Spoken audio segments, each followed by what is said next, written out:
One of the sort of basic ethoses of design of Fable was this idea that the main character changed how he looked depending on how you were playing that character. Basically, if you were to use a big sword, you'd get more muscles.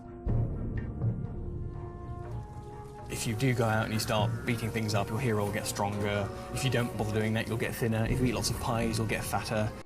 Fable is such a unique game, isn't it? As a big fan of the series, when playing the original game, I've always asked myself, how did the developers come up with this universe, and what inspired them to come up with all these ideas?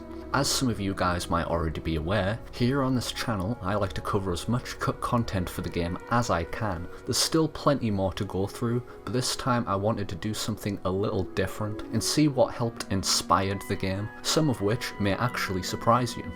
Hi there, my name is Avarice, and I welcome you to Fable. What inspired it?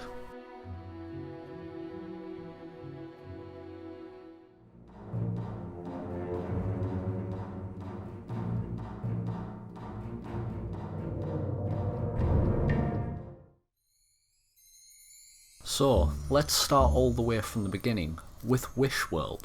What exactly is WishWorld, you might ask? Well, basically, Fable wasn't always meant to be primarily RPG focused. In fact, according to the game's co-creator Dene, this period of Fable's development focused more on being a multiplayer, magic-based strategy game. This is further supported by design documents which Dene released for the public to read and get a better idea of what they were originally trying to achieve with the game. That's not to say that the game wasn't intended to have any RPG elements, but rather that the vision of the game didn't have RPG elements at the forefront. That wasn't until later on in development.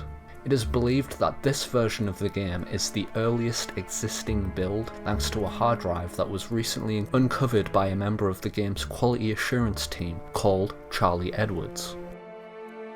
Similar to the Heroes Guild in Fable, in WishWorld there was meant to be something called the Academy, which would train wizards by allowing them access to their own dimension called a WishWorld.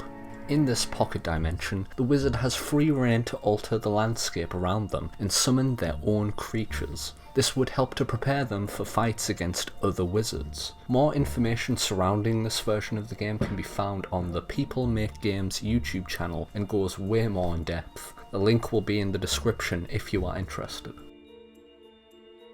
While this version of the game was meant to be vastly different to the game that we got, elements of its design would still make its way into the final release of Fable. I have plenty of cut content videos that cover this type of thing if you are also interested. Now that you have a rough idea of what WishWorld was planned to be, it's time to answer the question, what inspired WishWorld? After talking to Dene about this, he mentioned a specific game which had a major impact on the vision of WishWorld all the way back in 1989. That game is called Chaos: The Battle of Wizards. Released in 1985 for the ZX Spectrum and written by Julian Gollop, Chaos: The Battle of Wizards was a turn-based tactics game that, similar to WishWorld, features wizards who fight with one another to win the game. Sounds exciting, right?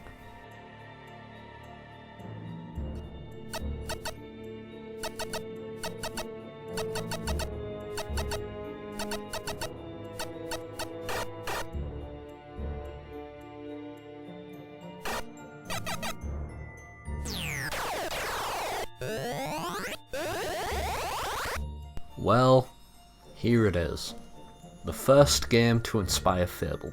Let's be honest, it's probably not what you were expecting, was it? I suppose we are talking about the late end of the 80s here, so there's a big chance that this game was pretty revolutionary for its time, especially considering it was written entirely by one person. While a couple of magazines did commend the game for its fast-paced gameplay, colourful visual sprites, and effective sound effects, some people criticised this game for how empty the initial playing area is, and the lack of feedback for things like how much damage a wizard was taking.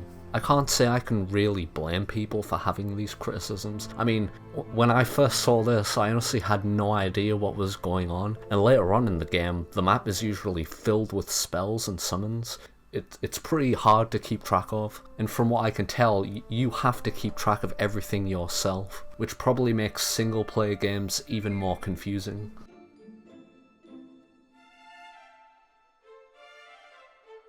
The game can be played in both single-player and multiplayer mode, which allowed the option to choose between a minimum of 2 all the way up to 8 wizards that can compete against each other. From what I can tell, there were no team modes. Instead, the aim of the game was to be the last wizard standing by defeating all the other wizards on the field. It's still possible for players to team up against the AI to help give themselves an advantage. However, the AI will never cooperate with each other as they are designed to prioritize winning by killing both computer-controlled and human-controlled wizards. The wizards are given a random assortment of spells at the start of each game, with stuff ranging from summoning creatures, casting projectile spells, and even creating objects in the game world to protect your wizard. Similar to Fable, these spells seem to be vaguely based on morality, with some spells being either lawful, neutral, or chaotic.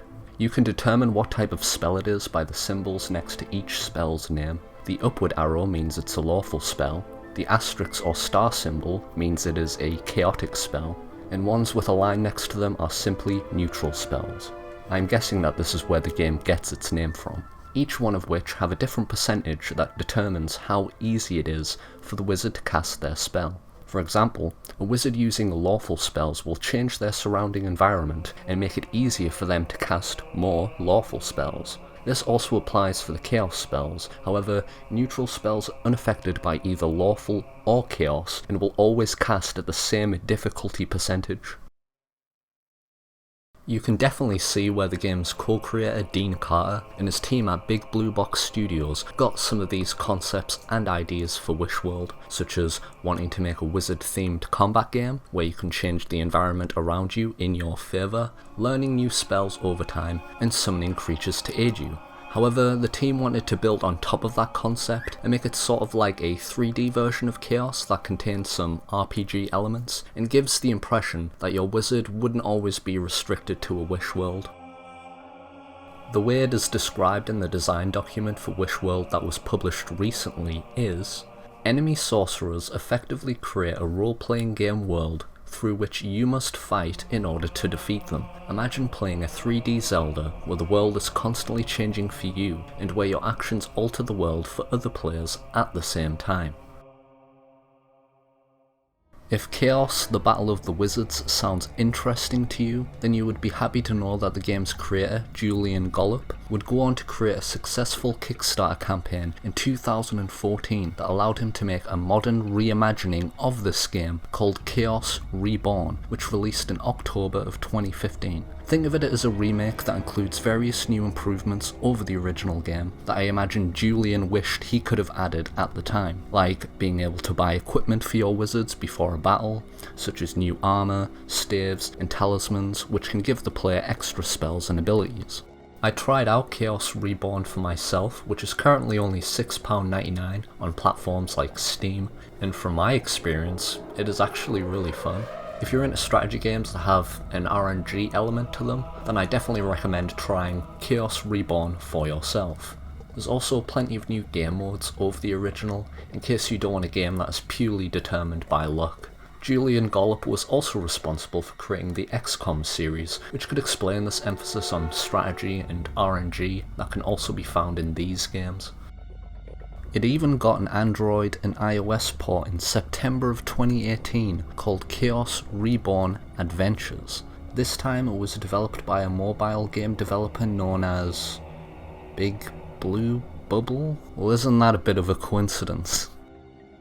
I also asked Dean Carter if this new version of Chaos was anything like how he imagined WishWorld, with the understanding that he obviously wanted a different approach to how the game worked. Dean stated that while he did enjoy playing Chaos Reborn, the game he would say is more like his concept for WishWorld would be another strategy game called Sacrifice. This is a real-time strategy game for PC that was developed by Shiny Entertainment and published by Interplay Entertainment in the year 2000. In this game, the players control their own wizard known as Eldred and is given the option to side with one of the 5 gods. Each god owns their own realm and have a different philosophy for how they would like to rule the planet. Whichever god the player chooses to side with will determine the types of units and spells they will have available. With it being a strategy game, you use mana and souls as a resource to rebuild buildings and create new units. Just to clarify, Sacrifice obviously couldn't have inspired WishWorld, because it was released long after Dene and Simon Carter came up with the original concept, but I highly recommend checking it out if you would like to play what the creator of Fable considers to be the closest representation of his intended idea. There are a few more games like this which helped inspire the Fable that we know today, but we'll get into that in just a moment.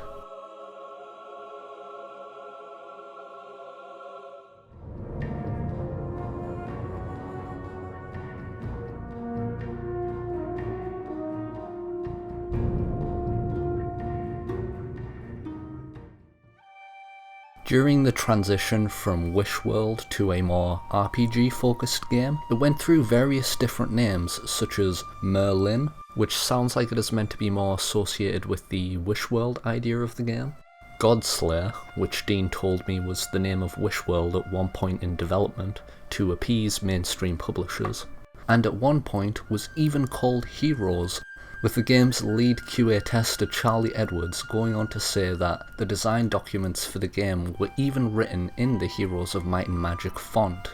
Since Charlie mentioned the game Heroes of Might and Magic, naturally I assumed that perhaps the game was an inspiration for Fable, but according to Dean Carter, him and Simon have never played them, so this font choice could just be a coincidence. As far as I'm aware though, these names were very brief. The name that everyone is probably familiar with from this period in time would be Project Ego, the ambitious role-playing game that was being shown off between 2001 and 2003, before it was later scaled down and rebranded to Fable. Your face will be shaped by your past. The future, shaped by you. The power to become a legend. While talking with both Charlie and Dene, I learned that Fable wasn't actually meant to be entirely handcrafted like it is in the final release. According to Dean Carter, the original vision for this version of the game was to make the world and narrative procedurally generated. While I'm not exactly an expert on the topic myself, from my understanding, procedural generation is basically the idea of using mathematics and algorithms to allow the computer to generate a bunch of data and produce a random result each time. A good example of this would be the popular game Minecraft, where Notch designed a bunch of assets and then programmed an algorithm that is responsible for the terrain of the world and where each of the NPCs spawn on the map every single time you start a new game. This is usually done by developers to save time on developing their own levels and is often more useful for projects that have an almost endless scope.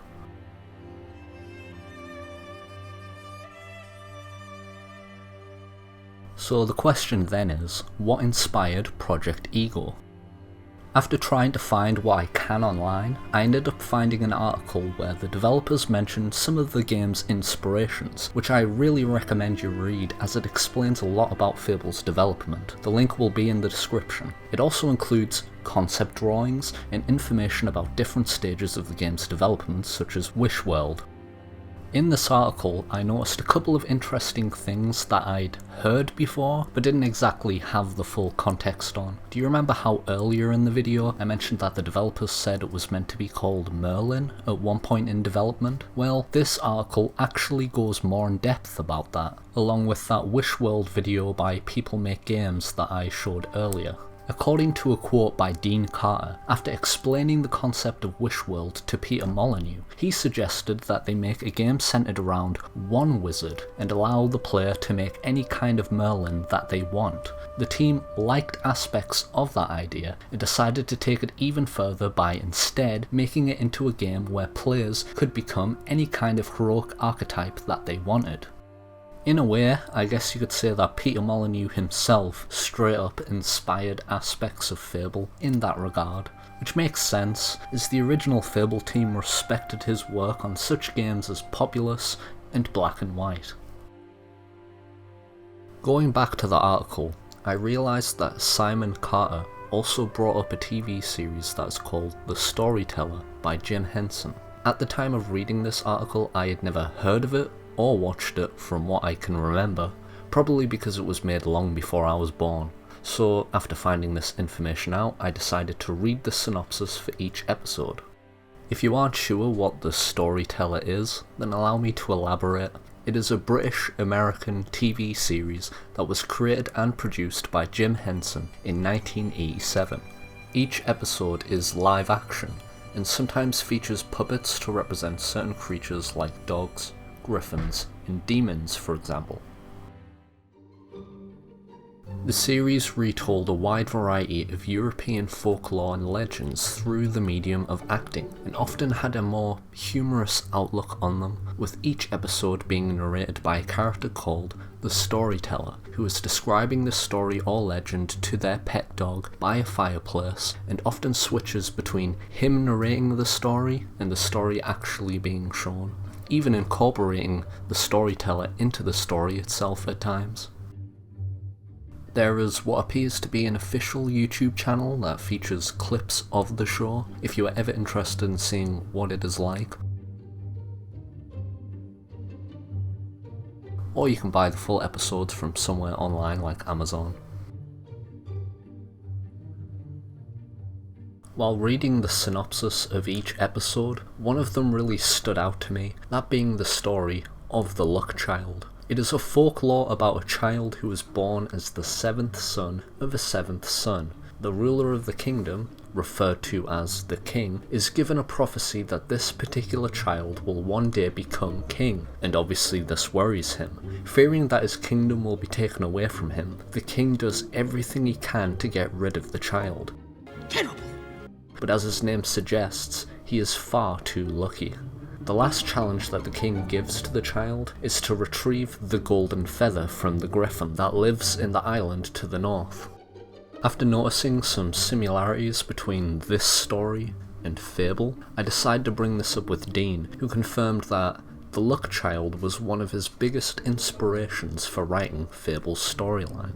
Something which he also told me was that the developers did intend to add a storyteller-style character into Fable at one point in development, but that idea didn't get too far off the ground before it was scrapped. However, it could explain the unused map called Greatwood Storyteller.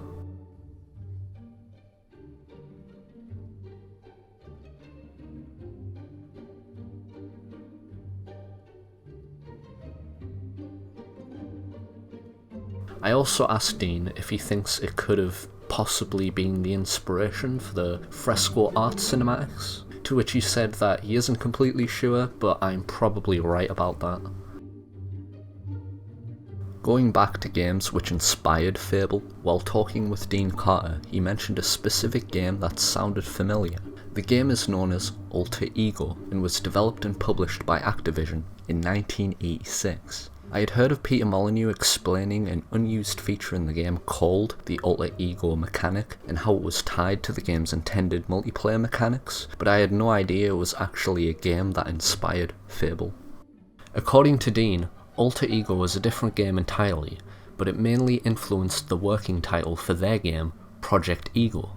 Created by Peter J. Favaro for the Commodore 64 and MS-DOS, Alter Ego is a game that asks a series of questions and gives you the option to pick the mood and choices for an imaginary person. I think it gets its name because the player is effectively creating an alternative ego through these decisions. This then results in more text that explains how your character has reacted, or if they learned anything from their experience, and depending on if it was a positive or negative experience, it is possible for the character to learn something that might influence later decisions in life. Now for the last inspiration I could find relating to the Project Ego era of Fable's development. During a discussion about things which inspired the earliest stages of Fable's development, Dean Carter mentioned a game called Nethack.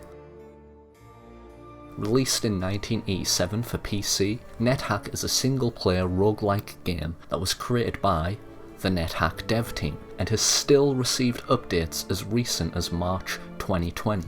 Like most other roguelikes, Nethack is inspired by the game Rogue from 1985, which is effectively a text-based adventure game where almost every aspect of the game is randomised for each player. If you've ever played Dungeons & Dragons, then the games generally follow those kinds of rules. You can find a more informative video about how to play Nethack and how it works on the PC Gamer YouTube channel, if it is something that interests you, or you can visit the Nethack website and try it for yourself.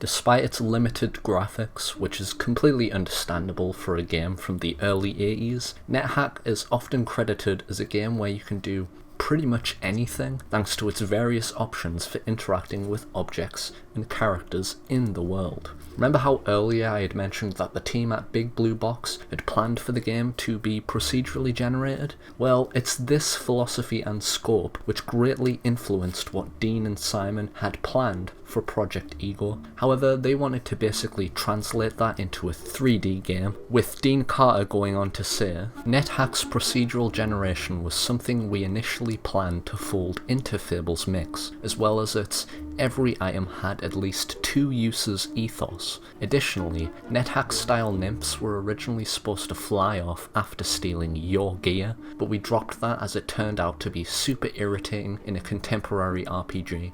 I think it's fair to say that Project Ego was very much inspired by Nethack, but a lot of that was whittled away during development as the tech and time factors forced the world to become more static. There's an old joke about procedural content: it's 20 times the effort to get 5 times the content. Everybody gets tired of a game eventually, so you have to ask if infinite content is really infinite at all, if players only play through your game once. If you would like to see more about how Nethack was meant to inspire the Temple of Avor and the Chapel of Scorn during Fable's development, then I recommend checking my other Cook Content videos about the topic. Links will be in the description.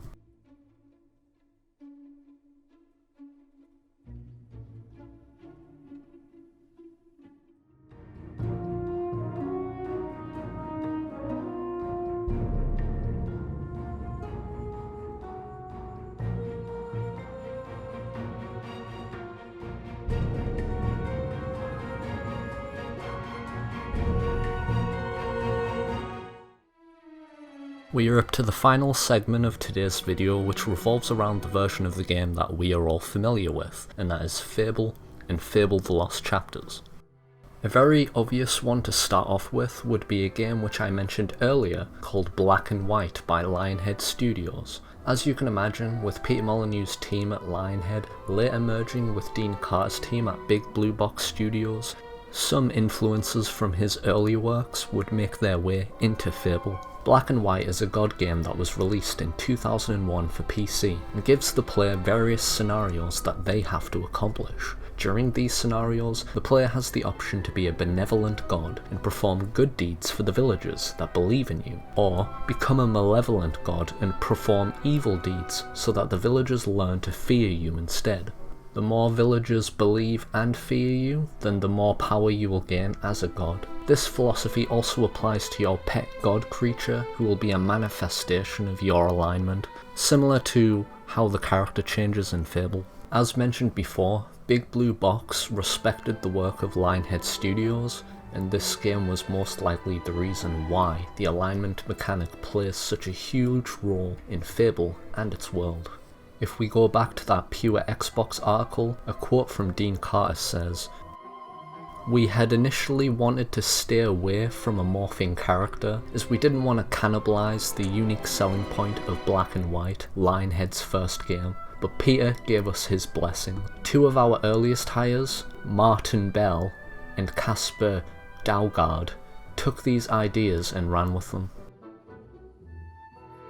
Another game listed in this article, which Simon mentions, is the Ultima series of games.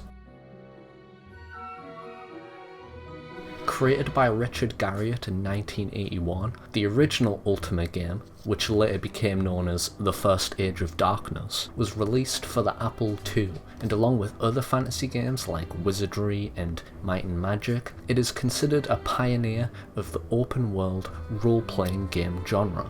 While they may not look like much now, almost every Ultima game was commended for their innovation and inspired a lot of games you might know today, such as the Elder Scrolls series for example. This makes it no surprise that the likes of Big Blue Box Studios would look up to such a revolutionary series.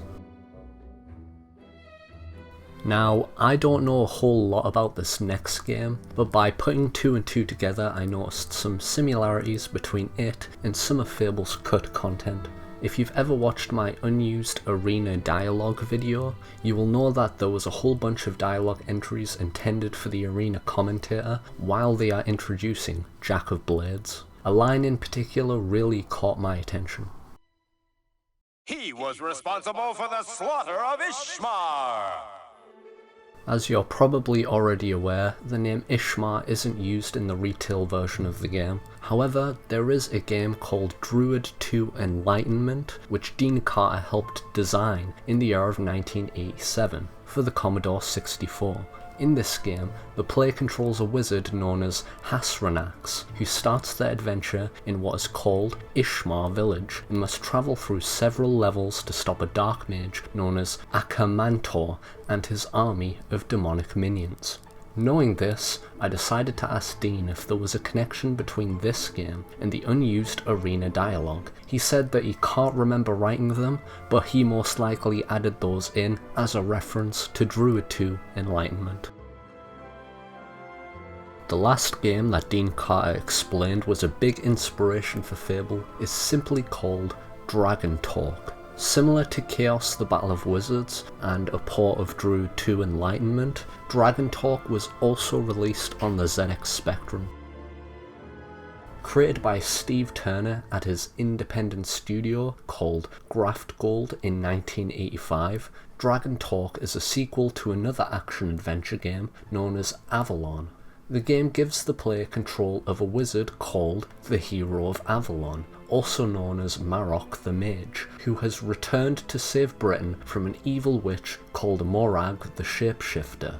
I'll be honest, when looking at gameplay for this game, I seriously have no idea what is going on. Most of the time it looks like a wizard is hovering around and entering new maps, but whenever the player is interacting with objects in the world, I lose all track of what is going on. From what I can find, Dragontorc is meant to be a puzzle game, so I'm guessing it works a bit like a point-and-click adventure game such as Monkey Island, where you look for certain objects and characters to progress the story. Something that you may have even noticed yourself by watching this gameplay is how the names of certain areas are similar to Fable. The Hero of Avalon is the main character instead of the Hero of Oakvale. Locations such as Wispwood and Witchwood, and the big one being that both Dragontorc and Fable are set in a fantasy version of Britain. Dean Carter says that this is intentional, as Dragontorc inspired a lot of the naming conventions in the game. We have finally covered every game that inspired Fable. However, believe it or not, but we aren't finished yet. For example, there was the American writer called Howard Phillips Lovecraft, or HP for short, who became renowned for his imagination and writing skills. Unfortunately, Howard would never get the recognition he deserved as a writer while he was alive, but after his death, his work became so legendary that it created its own genre known as Lovecraftian horror. According to Dean Carter, he is a big fan of the Lovecraftian genre and that a lot of Howard's work inspired many elements of Fable's lore. If you would like to find out more about the topic, then I highly recommend checking out Dean Carter's Devil a Mind Discord server, where he has an Ask Me Anything channel specifically for Fable. There is an article over at Destructoid which goes in depth about how Peter Molyneux held a talk at Eurogamer Expo and explained the many movies which helped inspire Fable, including Fable 2 and Fable 3, but for the time being we'll just focus on the ones which inspired the original game. The first one being a movie that was released in 1999 by Tim Burton called Sleepy Hollow. The movie is focused around a character named Ichabod Crane, who is sent to the town of Sleepy Hollow to investigate 3 murders, with their cause of death being decapitation. Apparently this movie inspired the look of the fantasy world in Fable, which was mainly grounded in reality whilst also being magical in a sense. It was a perfect fit for the game, inspiring a lot of the dark and mysterious forests that can be found around Albion. Another influence was a movie called King Arthur, which was released in 2004. According to this Destructoid article, Fable was more inspired by the legend of King Arthur than it is by the movie itself. However, both the movie and the legend have their influences in the Fable series, the Sword and the Stone being the most obvious quest which derives from the legends of King Arthur. Go on, you can do it.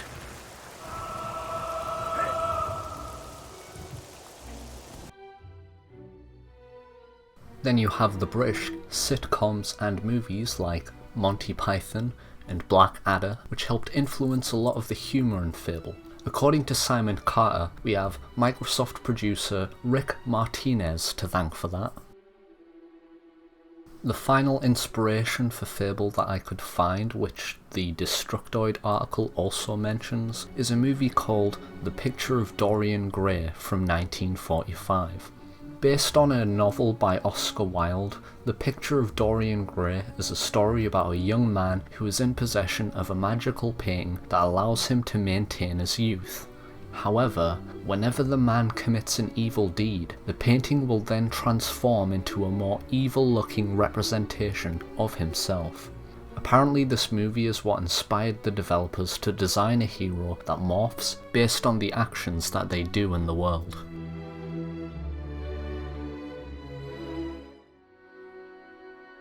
There we go. I think that covers just about everything I could find relating to movies, shows, and games which inspired Fable. Hopefully you learned something new from this video and understand more about the many influences which led to the final release of the game. If cut content for Fable sounds interesting to you, or you would like to see something that is a bit more comedic in nature, then don't forget to check out my other videos on the channel. I will see you next time, and thanks so much for watching.